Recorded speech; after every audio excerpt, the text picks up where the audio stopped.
Assalamualaikum. Waalaikumsalam Apa kabar, warahmatullahi Bu? wabarakatuh. Alhamdulillah baik. Iya. Terima kasih atas waktu yang diberikan kepada saya. Kita wawancara ya, Bu, ya. Saya ada tugas PPG yang dimana saya harus mewawancarai teman sejawat mengenai permasalahan yang saya temui pada saat pembelajaran saya.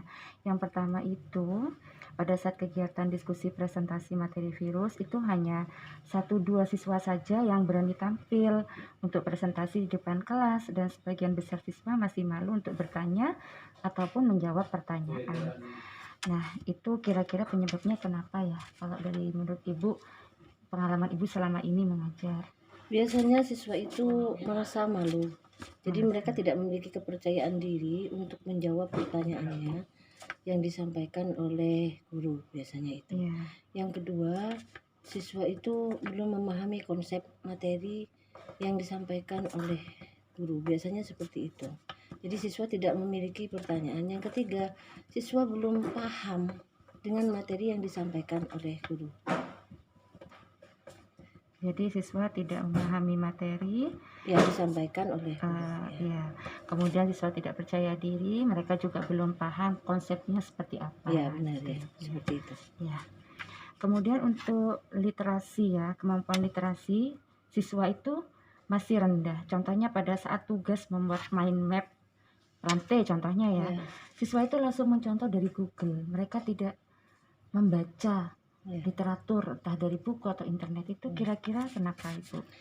Bisa jadi siswa itu tidak paham terhadap konsep dari mind map itu sendiri. Yang kedua, guru tidak memberikan contoh yang signifikan dari mind mapnya, sehingga siswa bingung ini harus bagaimana konsepnya juga. Yang ketiga, memang kemampuan literasi siswa kadang-kadang rendah. Itu aja yang sering terjadi. Kalau dari segi buku misalkan? Maksudnya siswa itu kurang membaca. Kurang membaca, bukan tidak membaca, tapi kurang membaca. Karena konsep literasi itu kan harus membaca.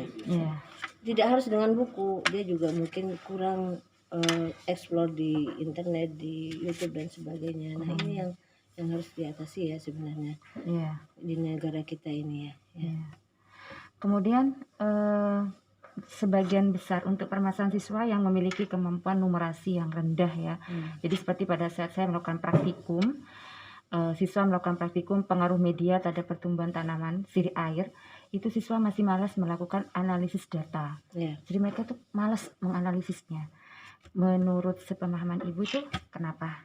Bisa jadi memang kemampuan literasinya rendah. Numerasinya rendah.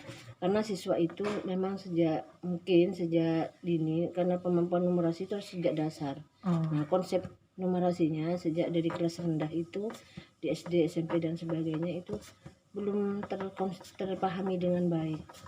Yang kedua, memang butuh ketelatenan guru untuk memahami konsep numerasi, karena konsep numerasi itu tidak mudah ya. Memang harus ada ketekunan dari guru agar siswa itu memahami konsep dari numerasi itu sendiri. Jadi dari siswa dan juga faktor dari guru ya, Bu. Dari guru ya. Selanjutnya yang kedua, permasalahan yang diidentifikasi itu ada siswa saya yang mengalami cacat pada kakinya dan nampak tidak percaya diri bergaul dengan teman-temannya. Itu yang harus dieksplorasi penyebabnya dari Ibu. Kira-kira kenapa? Guru sebenarnya harus memberikan rasa percaya diri kepada siswa dengan cara memotivasi. Guru harus memotivasi siswa dengan mencari celah apa sih sebenarnya kemampuan dari siswa tersebut. Mungkin dia bisa melukis, mungkin dia bisa istilahnya dalam bidang seni membaca puisi. Sebenarnya itu yang harus dikembangkan.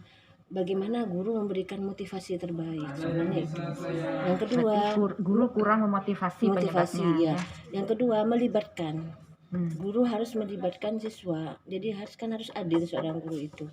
Harus melibatkan siswa baik harus adil, baik yang cacat maupun normal. Jadi dia harus dilibatkan dalam segala aktivitas pembelajaran dan sebagainya. Berarti guru kurang melibatkan siswa. Melibatkan siswa itu dalam kegiatan KBM. Terus juga harus memotivasi. Jadi Iya. artinya harus memberikan motivasi bahwa dia mampu Iya, berkembang dan berkembang. seperti anak-anak yang wajar lainnya. Iya.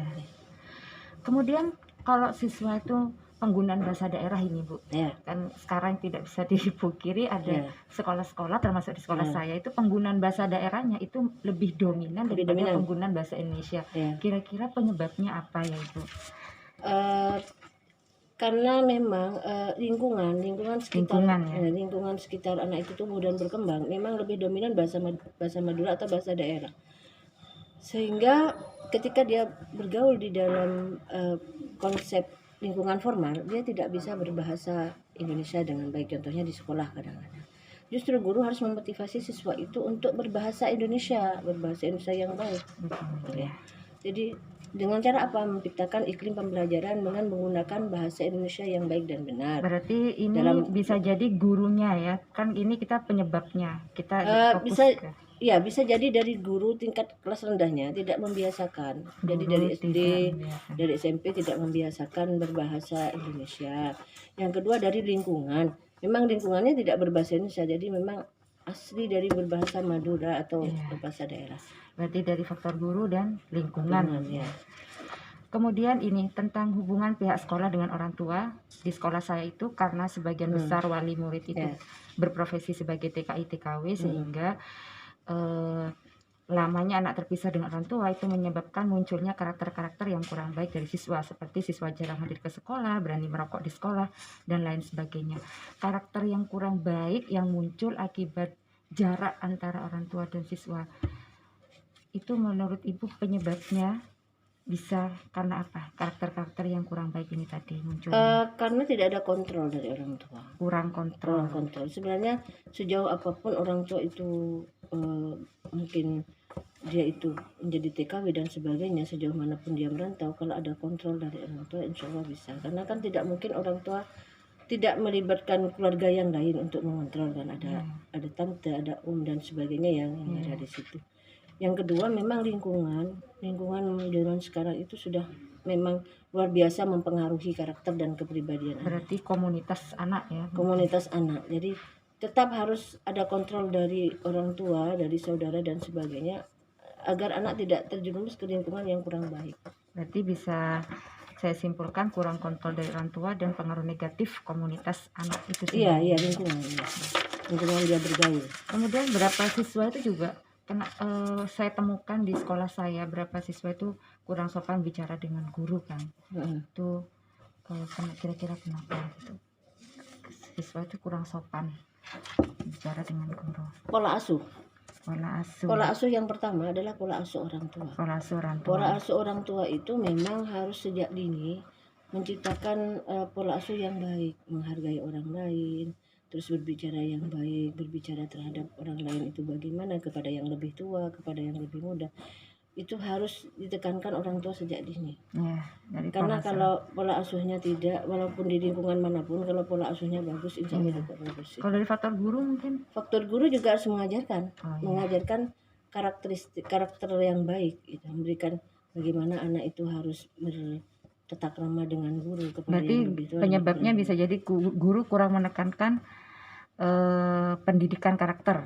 Tidak guru, tadi harus orang tua dulu. Iya kan, pertama pola asuh orang tua, yang kedua dari guru sendiri, guru kurang menekankan pendidikan karakter di sekolah. Bisa jadi seperti itu. Guru kurang menekankan karakter, insya Allah guru sudah gitu ya, sudah tetap menekankan karakter. Cuma kadang-kadang kalau lingkungannya anak itu lingkungan rumah juga terasa acuh, ya susah deh, sulit ya. Jadi lingkungan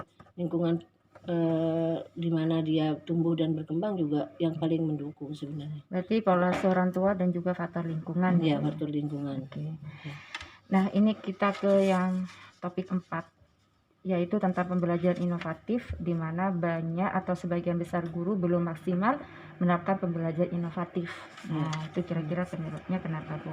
Karena guru belum memahami TIK. Guru belum memahami TIK. Ya, guru itu sebenarnya harus memahami TIK, harus sesuai dengan zaman yang berkembang, karena anak kan sudah tahu internet dan sebagainya. Ya guru juga harus paham tentang internet, harus melak internet gitu ya. Pembelajaran abad 21 abad gitu ya. 21 dia harus bisa PowerPoint dan sebagainya. Kita tidak lagi berceramah, kita bisa menggunakan media sosial, TikTok dan sebagainya, terus YouTube dan sebagainya. Itu semuanya bisa kita manfaatkan untuk pembelajaran sebenarnya.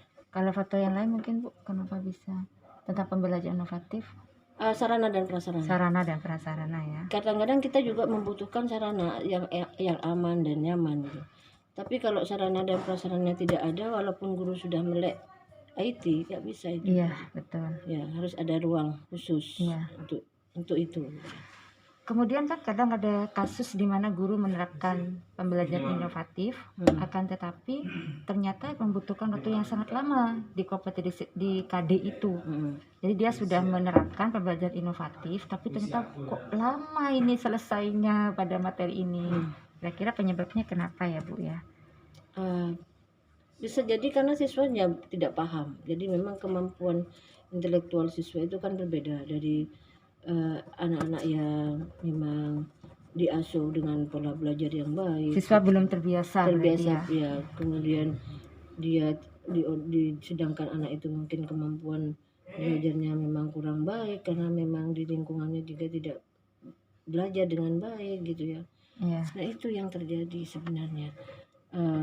Anak-anak nggak cepat paham, nggak cepat menanggapi. Kalau ini kita kan di materi-materi itu pasti ada materi-materi yang mengalami miskonsepsi. Contohnya tumbuhnya akar ini masuk pertumbuhan apa masuk perkembangan, atau mungkin materi-materi lain yang sering miskonsepsi ya. Itu kira-kira kenapa ada materi-materi yang miskonsepsi gitu? Biasanya anak belum membaca dulu materinya, langsung diajari. Jadi anak itu dulu harus membaca dulu materi yang akan dipelajari, sehingga dia tidak akan lebih paham dan akan lebih memahami apa yang disampaikan oleh guru. Nah, kadang-kadang dia belum membaca, kemudian kita serang dengan beberapa materi, sehingga anak-anak bingung apa yang harus saya kerjakan, apa yang harus saya pahami. Kalau dari faktor gurunya sendiri mungkin gurunya tidak memahami materi yang disampaikan. Nah ini yang repot ya. Tidak memahami ya. Ngajar dadakan tapi dia tidak membaca apa yang akan disampaikan hari ini kepada siswa. Karena guru juga harus belajar loh ya. Atau mungkin gurunya merasa bahwa yang dia sampaikan sudah benar gitu ya. Padahal ternyata salah. Padahal salah ya. Untuk ini HOTS ya, kan kita memang saat ini guru dituntut untuk bagaimana caranya pembelajaran itu berbasis HOTS, termasuk pembuatan soal HOTS. Tetapi ada juga beberapa guru yang dia sepertinya hampir atau jarang menggunakan soal-soal HOTS. Itu kira-kira penyebabnya apa? Mungkin ya bisa jadi guru itu tidak terlalu banyak kurang paham juga ya, gimana soal HOTS dan gimana soal LOT gitu untuk membedakannya. Dia tidak memahami konsep itu. Yang kedua dia tidak punya kekayaan materi. Jadi kurang membaca. Guru juga harus banyak membaca ya. Guru kurang kaya materi. Kurang kaya terhadap materi. Jadi dia harus membaca banyak literatur, referensi dan sebagainya. Sehingga soalnya tidak begitu aja. Karena kan kalau soal HOTS tuh harus ada stimulan dulu ya Bu ya, ada stimulan itu ya. Kalau dari faktor siswa mungkin kenapa mungkin gurunya malas menggunakan soal HOTS, mungkin karena apa dari siswanya? Guru juga melihat kemampuan siswa, tingkat berpikirnya juga. Jadi kita memang dituntut untuk menyesuaikan dengan tingkat kemampuan berpikir siswanya ya. Mampu tidak? Kalau memang sudah tidak mampu, kadang memang harus diajari dulu, dipelajari dulu sehingga memang siswa mampu menjawab pertanyaan-pertanyaan tersebut. Kan begitu ya. Permasalahan selanjutnya, kadang itu ada siswa yang malas membaca literatur ya, baik buku ataupun dari internet, sehingga hasil belajarnya rendah. Kira-kira kenapa ada siswa yang malas membaca literatur, baik buku ataupun internet? Bisa dari faktor siswa dan juga faktor guru mungkin. Enggak, lebih banyak faktor siswa itu sendiri ya. Sekarang zaman ini memang sudah serba digital kan, siswa itu lebih banyak bermain memang. Oh, jadi Heeh. mungkin godaan medsos dan medsosnya game ya. dan game itu memang terlalu menggempur kepada siswa itu ya, sehingga mereka lebih tertarik bermain, lebih tertarik main game, lebih tertarik YouTube dan Iya. sebagainya. Sebenarnya harus ada motivasi dari guru. Motivasi, ayo anak-anak belajar. Terus juga guru tidak hanya memberikan membaca itu, sebenarnya literasi itu kan tidak harus membaca. Jadi guru juga memberikan bentuk model-model pembelajaran juga berbentuk YouTube ya, berbentuk di Instagram dan sebagainya, sehingga siswa mau mengeksplor gitu. Jadi guru kurang memotivasi siswa, kurang mengeksplorasi, kurang mengeksplorasi bahan ajar dan materinya. Bahan ajarnya ya. Bahan ajar dan materinya. Oke. Nah, ini kita sekarang ke yang keenam ya Bu ya. Tentang kaitannya dengan teknologi. Ya. Ataupun model pembelajaran yang inovatif. Ini masih sama dengan yang tadi, guru membutuhkan waktu yang lama, ini idem. Terus guru belum maksimal memanfaatkan teknologi pembelajaran yang dicontohkan di sini pada materi virus. Jadi tidak maksimal memanfaatkan teknologi pembelajaran atau kurang mungkin memanfaatkan teknologi pembelajaran yang ada. Kira-kira penyebabnya kenapa Bu? Bisa jadi memang kemampuan gurunya rendah. Jadi dia memang seperti tadi kurang memaksimalkan, dia merasa waktunya kurang, jadi tidak fokus terhadap tugasnya untuk mengajar gitu. Kemampuan guru dalam IT rendah berarti ya Bu ya. Yang kedua memang ada rasa malas saja untuk menggunakan IT. Kadang-kadang sarana sudah ada, dia guru sudah malas ya. Malas menggunakan IT gitu. Guru malas mencoba hal baru ya, atau menggunakan IT kan ya. Padahal memang harus wajib kan guru mencoba hal-hal yang baru.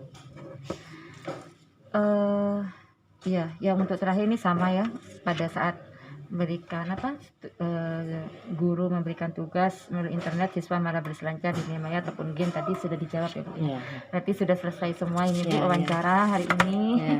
Terima kasih Bu Iis atas waktunya, sudah melakukan waktu untuk wawancara hari ini. Semoga selalu sehat Ibu. Terima kasih. Assalamualaikum. Waalaikumsalam.